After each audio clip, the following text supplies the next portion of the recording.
యెషయా గ్రంథం 52వ అధ్యాయం 12వ వచనంలో యెహోవా నీ ముందర నడుచును.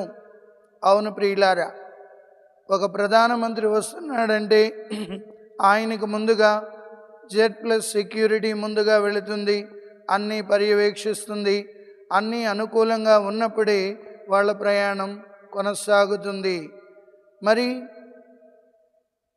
పరలోక భూలోకానికి రాజు అయిన క్రీస్తు ప్రభు మన ముందర నడుస్తున్నాడు. యెహోవా మీ ముందర నడుచును.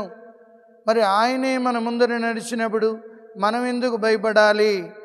ఎందుకంటే ఇశ్రాయేలును కాపాడువాడు కునుకడు నిద్రపోడు అని సామెత ఉంది అన్న వాక్యము ద్వారా దేవుడు ఎల్లప్పుడూ నిన్ను నన్ను కూడా కంటికి రెప్పలా కాపాడుతున్నాడు. అందుకే మనం ఆనందంగా, సంతోషంగా, ప్రేమపూర్వకంగా జీవితాన్ని కొనసాగించగలుగుతున్నాం. చాలాసార్లు మన జీవితంలో సందేహం వెంటాడుతుంది. నేను ఒంటరివాడినేమో, నాకెవరూ తోడు లేరు, నన్నెవరూ పట్టించుకోలేదు, నన్నెవరూ చూడడం లేదని.